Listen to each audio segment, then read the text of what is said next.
Сейчас вы видите их на своих обычных рабочих местах. Они создают известные всему миру могучие МАЗы.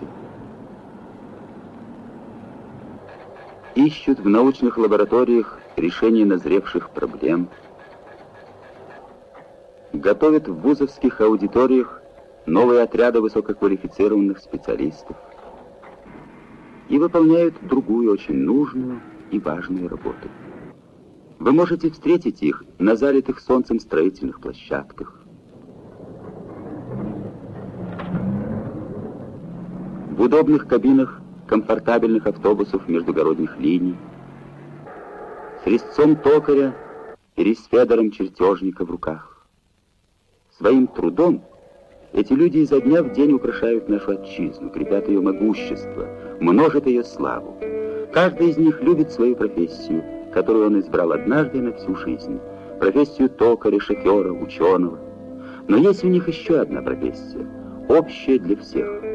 И хотя многие познали ее совсем недавно, она стала для них такой же значимой и родной, как первая. И так же, как первую, они избрали ее добровольно, по велению сердца, трудную и почетную профессию блюстителя социалистического правопорядка, внештатного сотрудника милиции.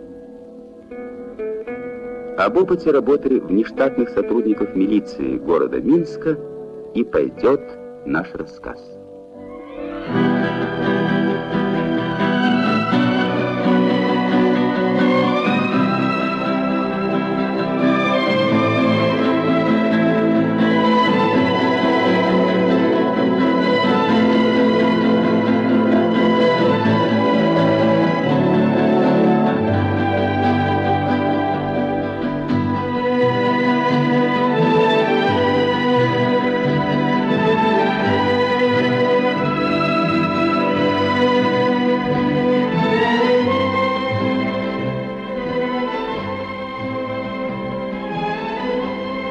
С каждым годом все краше становится Минск, столица Белорусской Советской Социалистической Республики.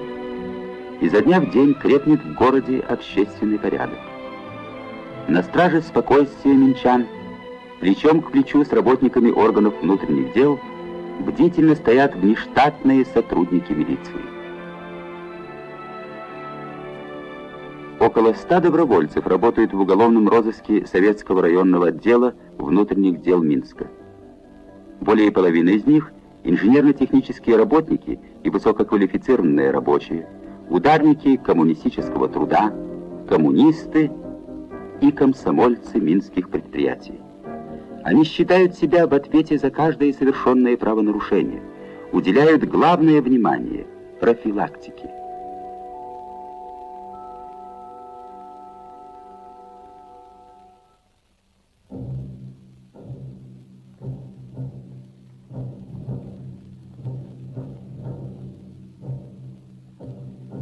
Такие проверки мест возможного укрытия антиобщественных элементов, которую возглавляет сейчас инспектор уголовного розыска лейтенант Станислав Анатольевич Ильинков, проводятся внештатными сотрудниками систематически. И, как видите, не всегда безрезультатно.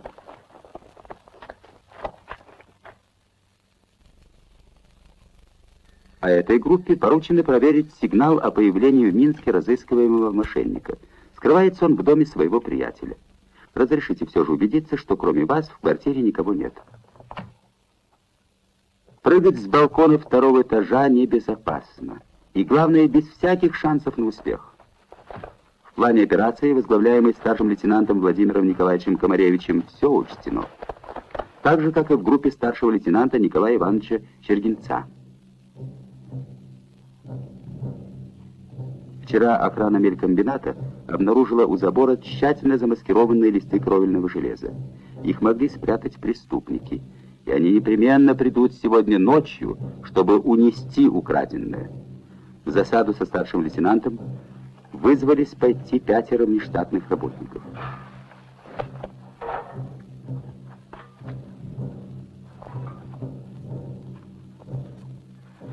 Бежать бесполезно, сопротивляться бессмысленно. Преступление пресечено.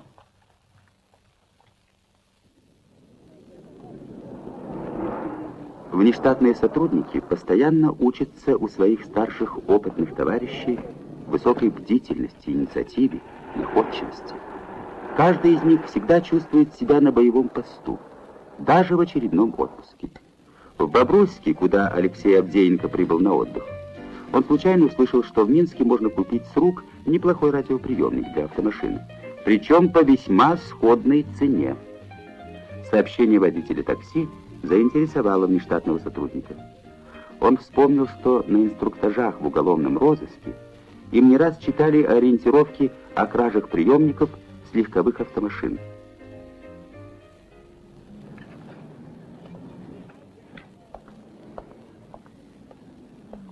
Шаг за шагом общественник установил несколько лиц, приобретших в Минске такие приемники, приметы продавцов и места, где совершались сделки. Материалы, которые он собрал в Бобруйске, позволили разоблачить крупную воровскую шайку и раскрыть более 50 краж радиоприемников. И еще одна из многих форм участия внештатных сотрудников в работе уголовного розыска. Наблюдение за лицами, состоящими под гласным административным надзором, большая профилактическая работа среди ранее судимых и морально неустойчивых лиц. Такие энтузиасты, как главный инженер Анатолий Антонович Тимоха, с помощью своих товарищей из уголовного розыска вернули к настоящей жизни ни одного бывшего правонарушителя.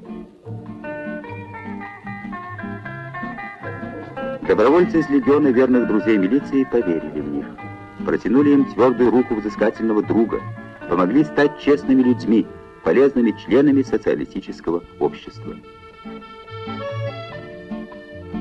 И разве не ради этой благородной цели стали внештатными участковыми инспекторами милиции ударник коммунистического труда завода имени Орджоникидзе Анатолий Тимофеевич Борисевич и многие другие? В советском районе Минска 105 внештатных участковых инспекторов. Вот и обеспечен в районе образцовый общественный порядок.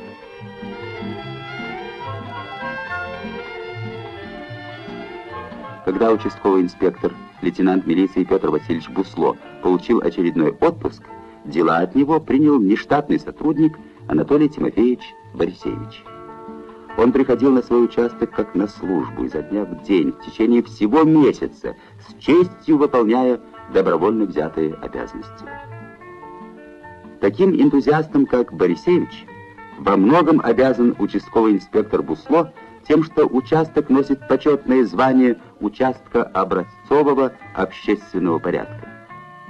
Только за один год Анатолий Борисевич выявил более 150 правонарушителей, лично раскрыл 3 преступления, контролировал выполнение решений местных советов депутатов трудящихся по вопросам благоустройства и санитарии.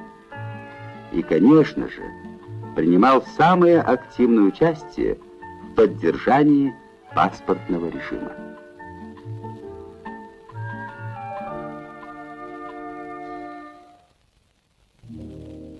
Разумеется, о строгом соблюдении паспортного режима заботятся прежде всего сотрудники паспортных аппаратов. У них тоже есть немало добровольных помощников. Это специализированная группа дружинников Октябрьского района Минска. Вместе с начальником паспортного отделения, старшим лейтенантом Шурпо, дружинники намечают план действий на очередной квартал. Возглавляет группу внештатный работник милиции Михаил Иванович Лосицкий. У Михаила Ивановича юридическое образование, он хорошо знает советские законы и активно помогает сотрудникам милиции претворять их в жизнь. Только за последние 3 года с его участием выявлены сотни нарушителей паспортного режима, установлено немало лиц, не занятых общественно полезным трудом. В Октябрьском районе 15 таких групп, в каждой по 10 человек, и дел на всех хватает. Накопились, например, в паспортном столе просроченные паспорта. Прежде чем уничтожить их, надо каждый внимательно проверить, составить на уничтожение документов специальный акт. Этим и заняты сейчас внештатные работники Вера Ивановна Сысоева и Нина Емельяновна Мартынова. Дело, быть может, и несложное, но паспортисты отделения будут весьма признательны общественникам за практическую помощь.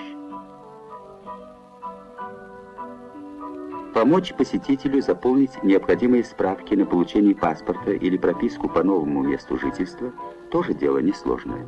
Зато сколько теплых слов благодарности за внимание и заботу выскажет каждый, кому довелось обратиться за помощью к Вере Иосифовне Ситько или другому внештатному работнику милиции, постоянно дежурящим в столе добрых услуг. Адресные листки и другие бланки, необходимые на получение или прописку паспорта, поступают к сотрудникам паспортного отделения четко и грамотно заполненными. Ну, а поддержание паспортного режима – это уже каждодневная забота не только внештатных сотрудников, но и всех членов специализированных групп добровольных народных дружин. В установленные планом дни они посещают дома управления, проверяют, не проживает ли кто без прописки, не истек ли у кого срок действия паспорта. В частных домовладениях внештатные работники милиции проверяют паспортный режим вместе с участковыми инспекторами районного отдела внутренних дел. На участке лейтенанта Войцеховского все в полном порядке. Так бывает всюду, где соблюдение паспортного закона контролирует систематически, опираясь на помощь общественности. Особенно широкую известность приобрели в столице Белоруссии внештатные сотрудники госавтоинспекции. Их помощь в работе по обеспечению безопасности движения транспорта и пешеходов трудно переоценить. В автохозяйствах Минска 59 дружин. Они объединяют около 2000 общественных автоинспекторов. Практическую деятельность народных добровольцев каждодневно направляет секция по надзору за движением транспорта и пешеходов.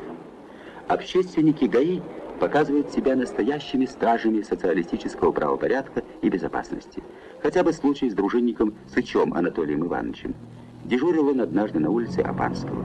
Видит, идет автомашина, груженная досками.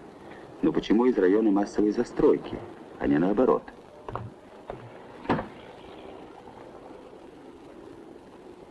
Документов на груз не оказалось. Пришлось расхитителю народного добра рассказать дежурному по отделу внутренних дел, где украл и куда вез ворованное. В течение года общественники выявили сотни нарушений правил безопасности движения. А это значит, предотвращено не одно автодорожное происшествие, возможно, с человеческими жертвами. Весомый вклад в борьбу за безопасность движения вносят члены нештатного агитколлектива ГАИ. В его работе участвуют директора и заведующие учебными частями школ, научные сотрудники, военнослужащие, инженерно-технические работники и другие специалисты. Активисты ведут лекционную пропаганду, помогают предприятиям и школам создавать уголки безопасности и оформлять стенды, изготовляют действующие макеты светофоров и дорожных знаков, разрабатывают эскизы панно и оформляют городские витрины «Будь осторожен на улице».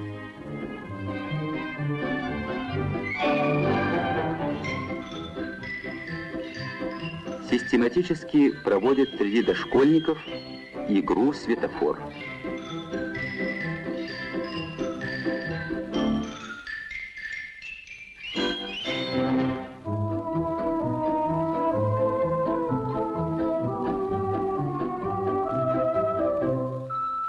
Возглавляет агитколлектив преподаватель автодела 21-й средней школы Минска Иосиф Антонович Зеленко. Много замечательных дел и в активе секции по контролю за техническим состоянием транспорта.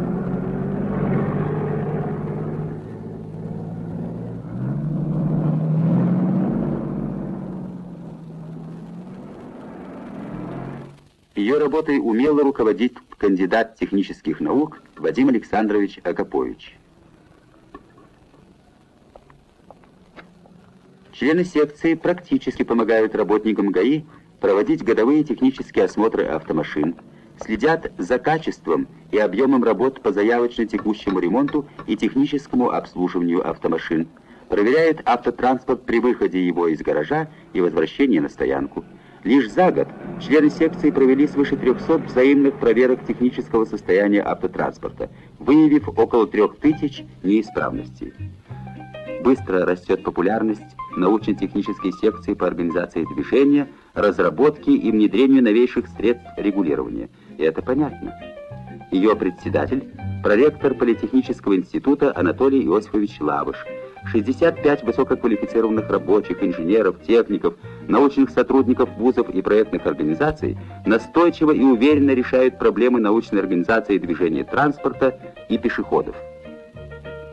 Этот новый образец светофора – плод творческих исканий общественных автоинспекторов завода имени Вавилова.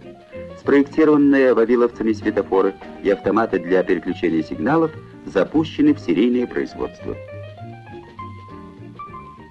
А этот бесконтактный автомат для мигалки односекционного четырехстороннего светофора разработали члены научно-технической секции КАИ с Минского электромеханического завода и сами выполнили заказ Управления коммунального хозяйства и благоустройства на 50 таких автоматов.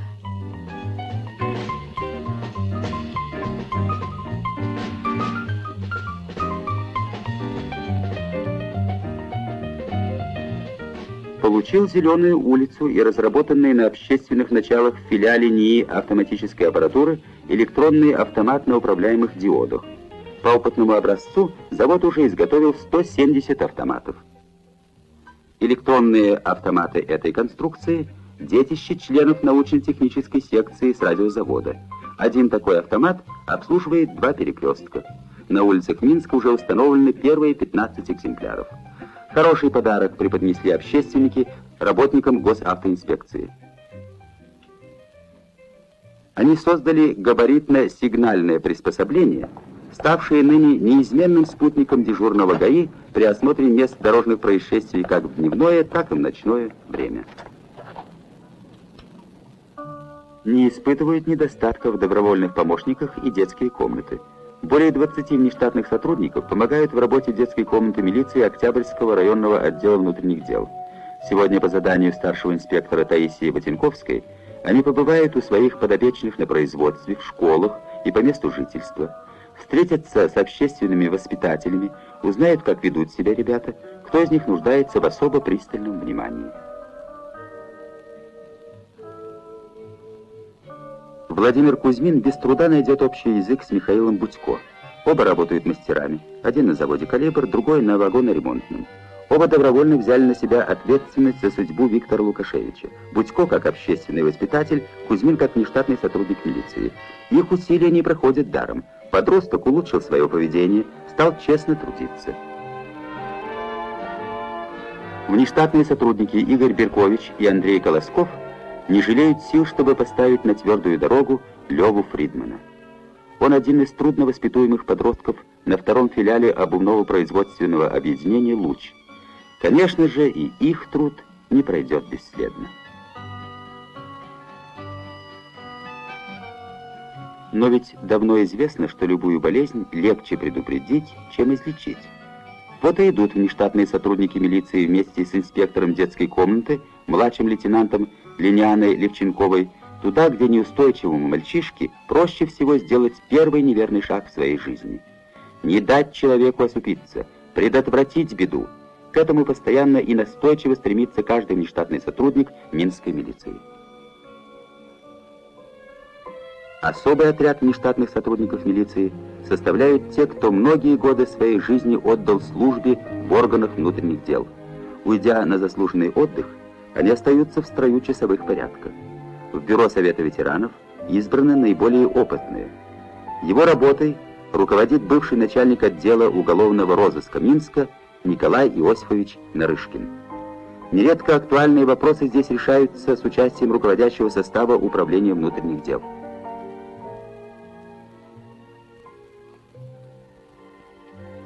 Главная забота ветеранов – профилактика правонарушения. Одни, как это делает сейчас бывший начальник политотдела Управления милиции МВД Белорусской ССР Андрей Иванович Павлов, разъясняют населению законы советского государства и правила социалистического общежития.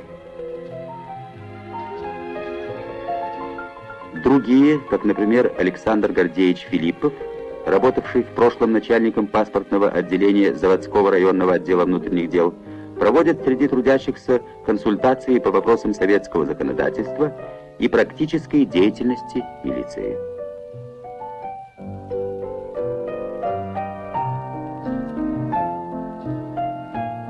А Георгий Степанович Бекетов, имеющий большой стаж работы в политаппарате милиции, никогда не откажется поддержать в товарищеском суде обвинение от имени органов внутренних дел. И, конечно же, никто лучше Тараса Ильича Тюниса не проведет контрольную закупку в магазине. Ведь за плечами у него свыше 15 лет работы в аппарате БХСС. Свой опыт борьбы с расхитителями социалистической собственности Тарас Ильич охотно передает молодым нештатным работникам милиции. А таких в аппаратах БХСС города около 200 человек. Окажись за прилавком человек, искушенный в обмане покупателей, ему пришлось бы ответить по всей строгости закона. Если возникнет необходимость проверить состояние охраны товарно-материальных ценностей от хищений и разбазаривания, то это с успехом сделает Василий Сергеевич Цветков, работавший до ухода на пенсию в БХСС, и его молодые коллеги по работе, внештатные сотрудники милиции Дмитрий Греджев и Вячеслав Немера. Николай Осипович Нарышкин, Федор Клементьевич Лукьянец, как и любой из ветеранов органов внутренних дел, всегда помогут сотрудникам отдела уголовного розыска разработать и провести мероприятия по предупреждению, пресечению и раскрытию преступлений. Годами накопленный опыт трудно переоценить. Бывший начальник планового отдела завода имени Вавилова Семен Георгиевич Молчанов познакомился с работой ОБХСС не так давно, после ухода на пенсию. А став внештатным сотрудником милиции, он так же, как и тернист подшипникового завода Иван Кузьмич Лучина, отдает полюбившемуся ему делу много сил и энергии. Участие вместе с работниками ОБХСС, УВД, Мингорисполкома и членами инвентаризационной комиссии в снятии остатков товаро-материальных ценностей – лишь один из эпизодов его активной деятельности по охране народного добра.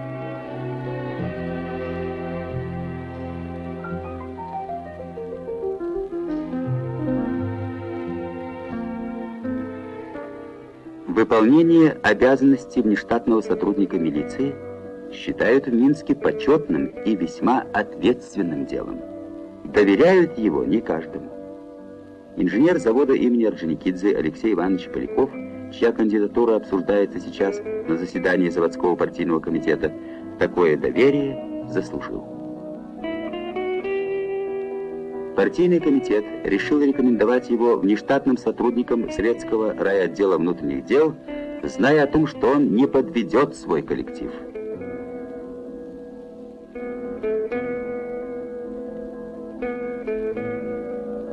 В этом убежден и заместитель начальника УВД Мингорисполкома подполковник Иващенко.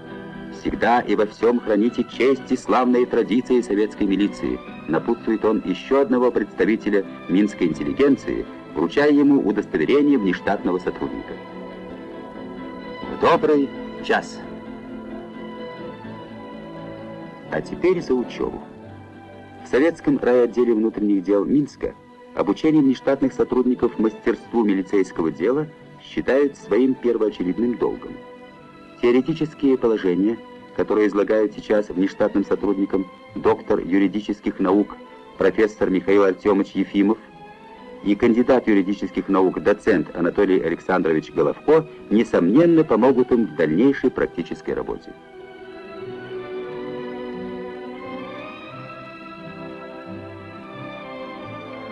Все чаще бывает так, что учеба, которую внештатные сотрудники милиции проходят под руководством своих старших товарищей, оказывается как нельзя кстати, когда они принимают решение поступить на службу в милицию. Такой путь в органы внутренних дел бывшего внештатного сотрудника, а ныне заместителя начальника Первомайского районного отдела внутренних дел старшего лейтенанта Николая Ивановича Чергинца, старшего инспектора уголовного розыска этого же отдела Вячеслава Антоновича Ильинкова, участкового инспектора Бурдукевича и других. С честью и достоинством носят они звание блюстителей социалистического правопорядка и законности. Есть у внештатных сотрудников Минской милиции еще одно примечательное качество. Они постоянно опираются на бескорыстную помощь и поддержку коллективов трудящихся, пославших их выполнять нелегкую и ответственную работу по охране общественного порядка. В каждом коллективе у них есть десятки и сотни добровольных помощников, всегда готовых встать на защиту порядков, установленных в нашей стране волею народа, в интересах народа. В неразрывной связи с массами, в постоянной поддержке и помощи трудящихся сила нашей советской милиции.